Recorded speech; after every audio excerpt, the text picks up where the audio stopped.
1, go!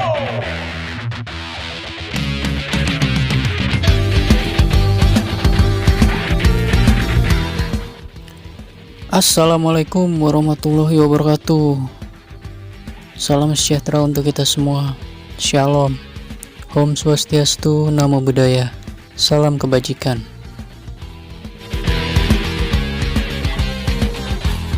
Jangan lupa like, comment, and subscribe.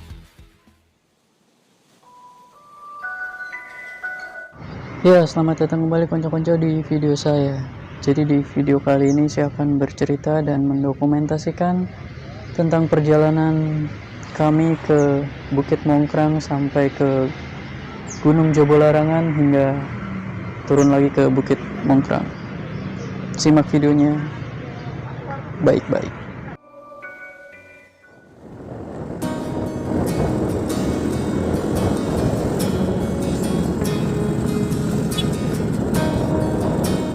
Ya, jadi kami beranggotakan 4 orang yang berangkat dari Kota Madiun sekitar jam 9.00 pagi ke arah Karanganyar, ke pos perizinan, dan sampai di sana kurang lebih jam 11 kurang 15 menit.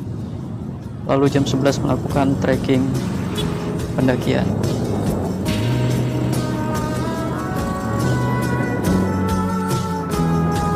Ya, jadi untuk base camp atau pos perizinan Bukit Mongkrang sendiri terletak di desa Tlogodringo, Karanganyar, yang letaknya tidak jauh dari base camp Cemoro Kandang. Dan di awal pembukaannya puncak Mongkrang sendiri hanya ada satu, yaitu yang sekarang lebih terkenal dengan Bukit Candi 2. 2194 meter dari permukaan laut. Mongkrang merupakan salah satu dari beberapa puncak pegunungan yang terletak di sebelah selatan Gunung Lawu. Jadi untuk tiket masuk sendiri kita akan dikenakan biaya 10.000 per orang untuk tektok dan 15.000 per orang jika ngecamp. Itu belum termasuk untuk biaya parkir motor. Dan seiring berjalannya waktu, kawasan di puncak Mongkrang sendiri sudah terbagi menjadi 3 yang bisa kita singgahi dengan tingkat dan kesulitan yang berbeda-beda pastinya. Ya, jadi walaupun Mongkrang sendiri berada di ketinggian 2000, tapi bukan berarti jalur yang dilalui semudah yang kita bayangkan, karena tiap gunung memiliki tingkat kesulitan dan perjalanannya masing-masing. Ya, jadi waktu normal yang ditempuh dari pos perizinan sampai ke puncak Candi 1 sekitar 45-60 menit jika tidak banyak berhenti. Ya, jadi Bukit Candi 1 tadi bisa dibilang seperti pertemuan. Kalau kita mau ke puncak Gunung Mongkrang, kita tinggal ambil lurus dengan menuruni bukit terlebih dahulu dan melewati hutan dengan vegetasi yang lebih rapat. Kalau kita ingin ke Bukit Candi 2, kita tinggal ambil arah kanan kurang lebih 5-10 menit, nanti akan sampai ke puncaknya. Setelah menuruni bukit di 10-15 menit awal, kita akan dimanjakan dengan melewati trek bonus dengan alang-alang yang berjejer rapi di sepanjang jalur.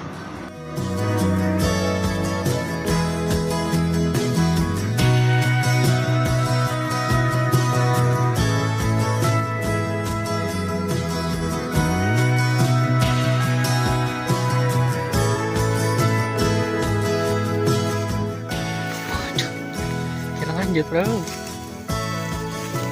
tiket naik tongkat ya, beneran. Mas, berhenti dulu mas, tiket. Tiket. boleh Mas. Oke, silakan. siapa?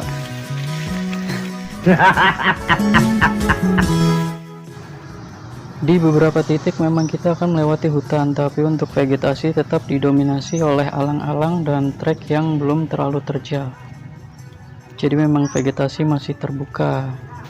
Disarankan untuk menggunakan topi agar tidak terlalu menguras energi ketika mendaki di trek atau jalur seperti ini. Stop. Dan salah satu keuntungan ketika mendaki di musim kemarau seperti ini juga, kalau beruntung kita bisa mendapatkan cuaca cerah serta melihat puncak Gunung Lawu dari jalur ini ketika menghadap ke arah utara. Kamera, sebaik apapun kameramu tidak akan bisa mengalahkan pandangan mata. Makanya jangan titip-titip salam, datang sendiri.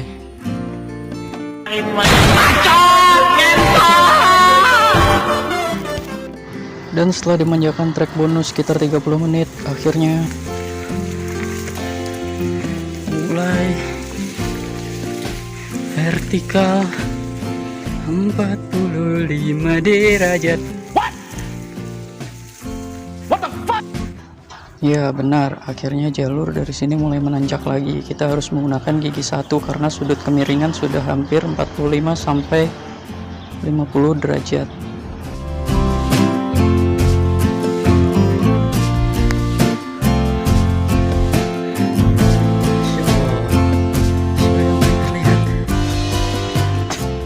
Ada pepatah yang bilang jangan terlalu melihat ke belakang.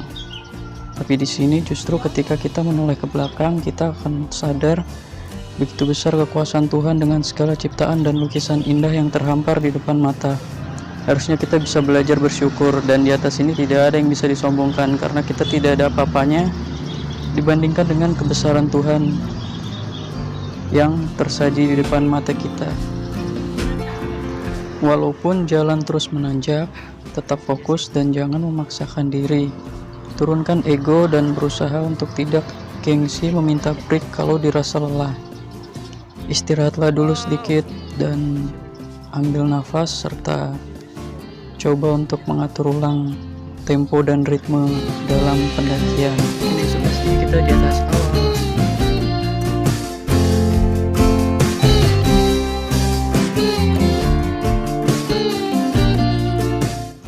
Entah kenapa saya lebih menyukai perjalanan atau proses untuk sampai ke atas sana, dan tidak terlalu memaksakan atau ambisius jika memang dirasa fisik dan persediaan logistik yang tidak mencukupi.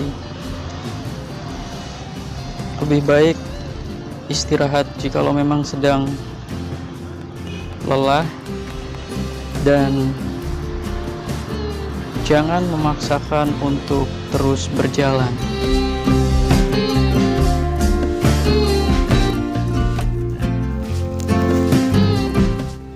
Akan selalu ada efek positif dan negatif ketika kita mendaki di musim kemarau seperti ini.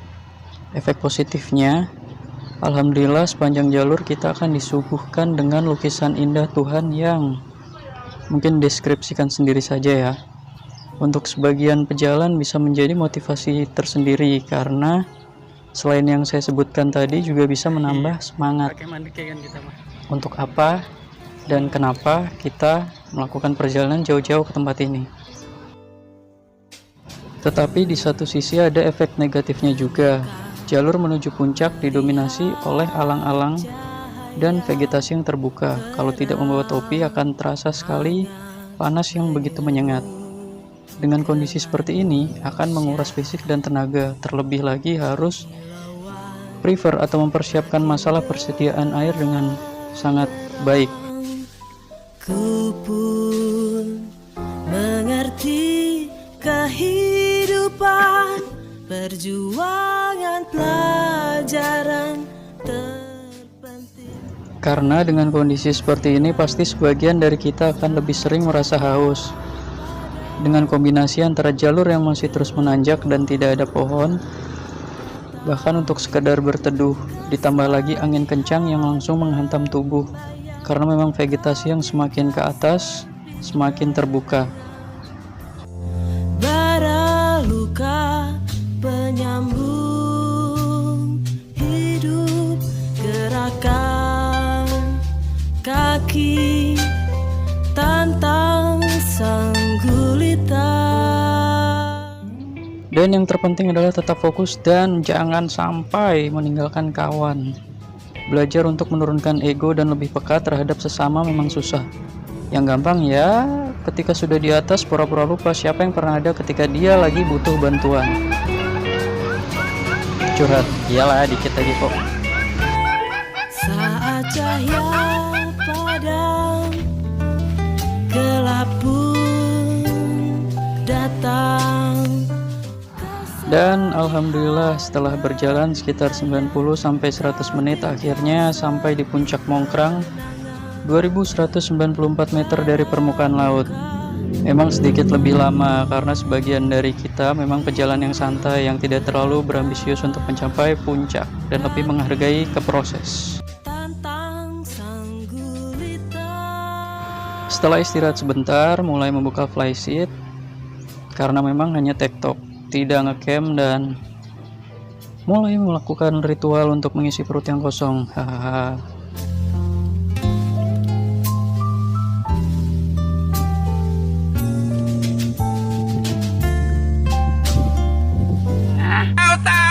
Dalam langkahku kau datang lagi. Dan setelah makan siang, sebagian ada yang istirahat dan ngopi untuk sekedar memulihkan tenaga karena lelah mendaki saat siang hari dengan trekking yang menanjak cukup curam seperti tadi. Dan berhenti, damai tak berarti tanpa. Dan tidak disangka kami bertemu dengan rombongan pendaki dari Sidoarjo yang merupakan karyawan dari sebuah instansi pemerintahan. Dan benar saja mereka milih opsi ke tempat ini karena dari sekian banyak gunung yang tutup, Mongkrang merupakan salah satu gunung yang masih buka. Setelah berkenalan, kami akhirnya tahu kalau rombongan dengan jumlah 10 orang ini berangkat dari desa Wonomulyo, Geni Langit, Magetan, Jatim. Dan memang tujuan awal mereka hanya menikmati sunset di Bukit Mongkrang ini. Entah kenapa, awalnya kami yang memang ingin turun pada saat sore hari diajak untuk bergabung dengan mereka untuk menikmati sunset di sore hari itu. Ya, awalnya saya memang menolak untuk join bersama mereka, mengingat kawan-kawan banyak yang ingin menikmati sunset juga, jadi saya mengalah dan menurunkan ego. Akhirnya dengan sisa waktu yang masih ada, kami putuskan untuk coba trekking ke Gunung Jobolarangan karena menurut warga lokal yang ikut tadi dengan mereka, jaraknya tidak terlalu jauh jika ditempuh dari puncak Mongkrang ini sendiri, sekitar 1 jam sampai 1,5 jam kalau santai. Dan mungkin kita akan kembali dengan waktu yang pas ketika mendapati sunset. Dan benar saja ini dilakukan secara impulsif karena memang dari awal tidak ada niat untuk trekking ke Jobolarangan, hanya sampai ke Gunung Mongkrang saja. Mengingat juga untuk persediaan atau manajemen air, saya rasa sih tidak mencukupi dan kami harus berhemat untuk turun sampai ke pos perizinan Mongkrang itu sendiri.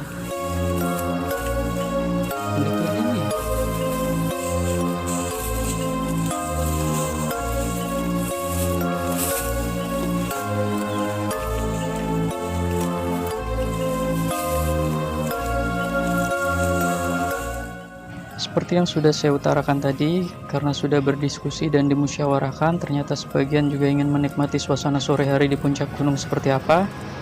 Akhirnya saya harus menurunkan ego dan tidak bertindak seenaknya sendiri di alam terbuka.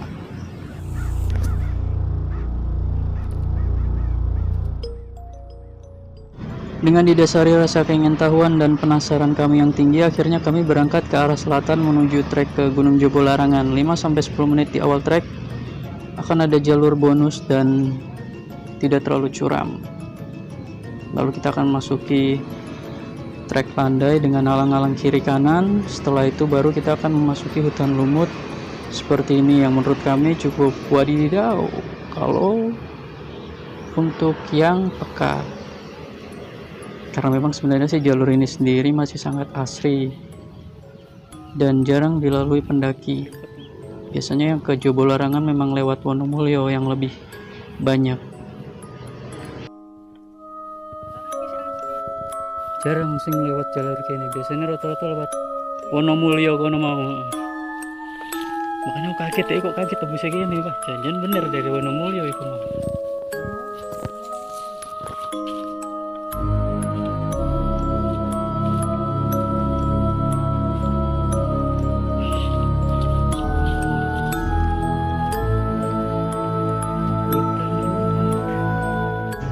Dan harusnya memang kalau ingin ke Gunung Jobolarangan via Mongkrang lebih baik berangkat pagi hari saja, apalagi kalau tektok, supaya tidak kena malam di jalur. Terlebih lagi untuk logistik minimal harus dilebihkan untuk perkiraan 1 hari. Berjaga kalau ada sesuatu yang tidak diinginkan di luar rencana, terlebih untuk manajemen air, karena warung di jalur via Mongkrang tidak buka setiap hari.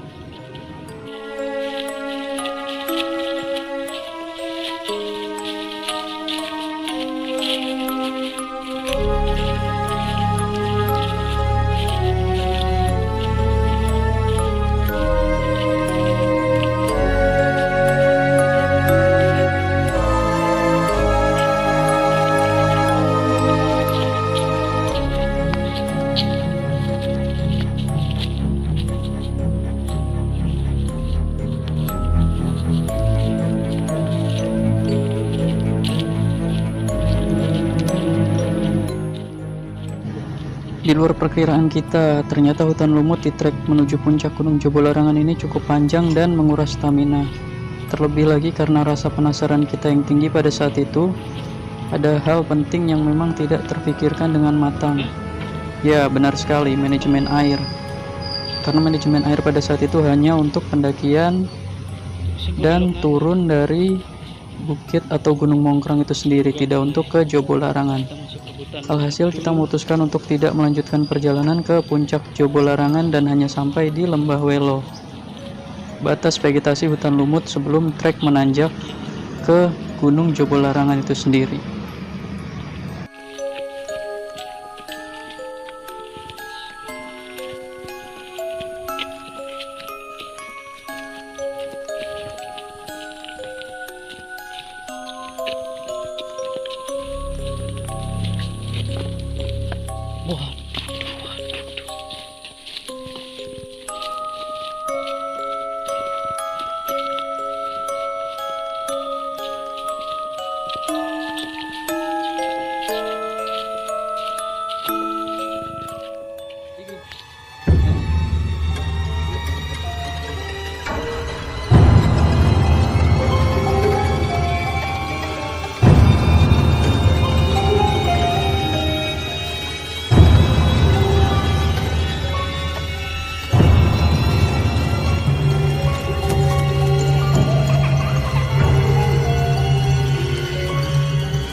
Dan akhirnya kami kembali ke Mongkrang untuk menikmati sunset bersama rombongan pendaki dari Sidoarjo tadi.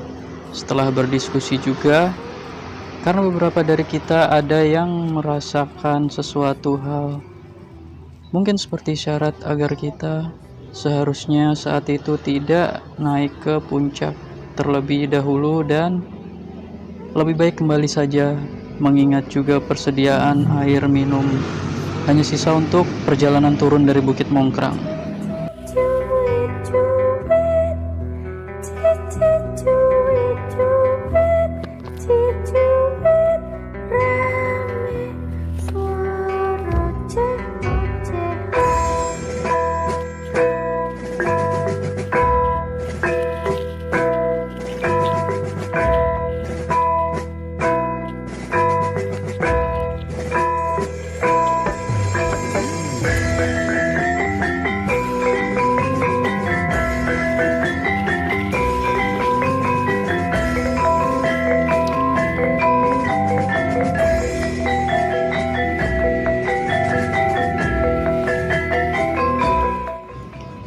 Dengan sedikit berat hati dan berusaha menurunkan ego, akhirnya kita mulai lagi menyusuri hutan lumut yang masih asri, serta syahdunya suara alang-alang yang tertiup angin sore itu.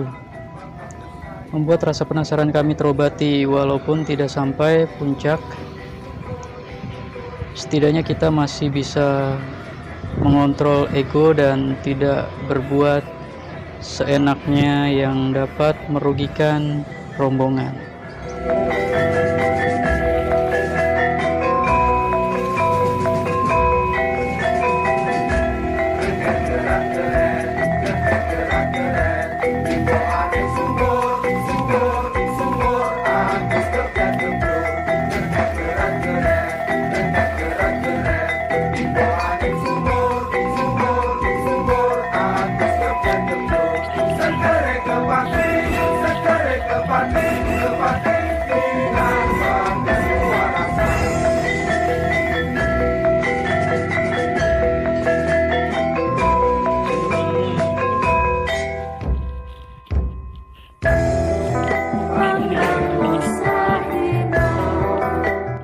Sebenarnya, kalau ingin ke Jobolarangan, tinggal ikuti petunjuk jalan yang sudah ada saja jika tidak ingin tersesat.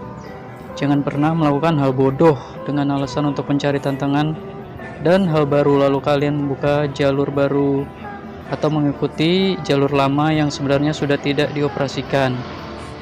Walaupun kalian dibekali dengan kemampuan survival atau navigasi darat yang hebat sekalipun, itu tidak akan ada gunanya kalau hanya digunakan untuk uji nyali dan kesombongan semata.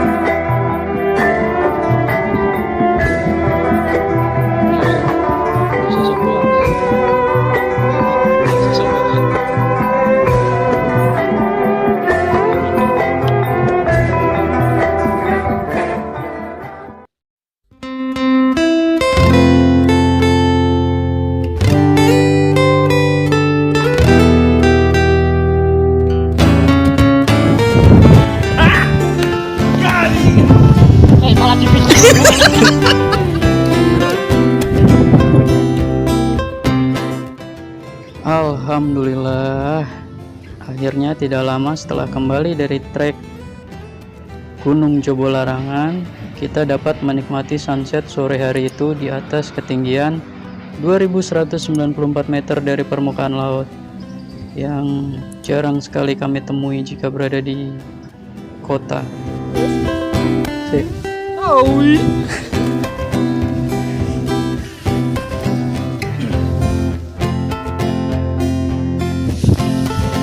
Yung ko kan so dikat sa ito.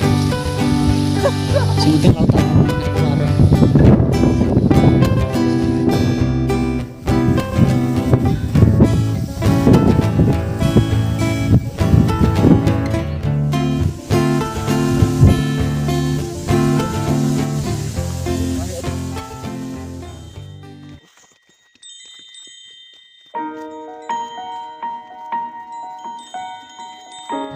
Dan konsekuensi yang harus dihadapi karena kita sudah memilih untuk menikmati sore hari di puncak Mongkrang, mau tidak mau, suka tidak suka, akhirnya kami turun dengan kondisi saat matahari sudah terbenam atau malam hari.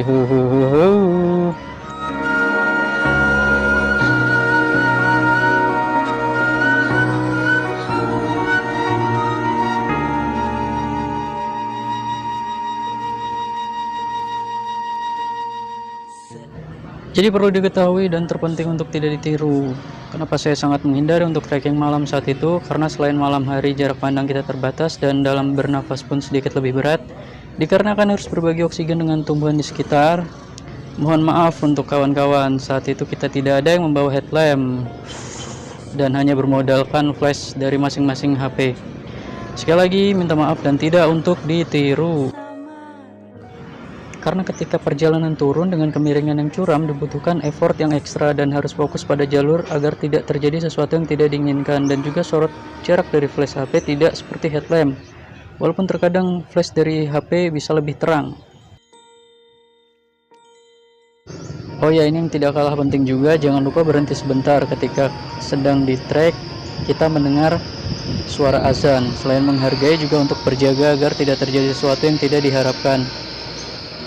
Jika memang masih ada persediaan air, lebih baik istirahat sebentar untuk sekedar minum dan mengisi tenaga.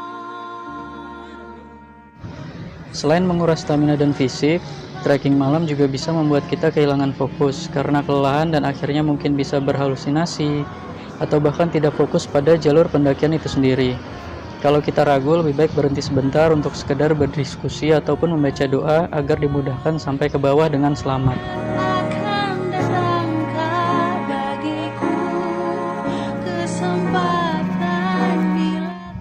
Terakhir dan yang paling penting, bawa turun sampah kita.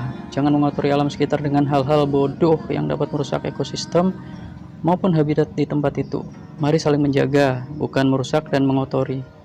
Lakukanlah perjalanan kita dengan hati-hati tanpa perlu saling menyombongkan diri. Salam lestari, Sony Mardiono Aji. Terima kasih sudah menonton video ini sampai selesai. Kalau suka, boleh kasih like, kasih komentar, kritik dan saran. Jangan lupa subscribe. Terima kasih. Assalamualaikum warahmatullahi wabarakatuh.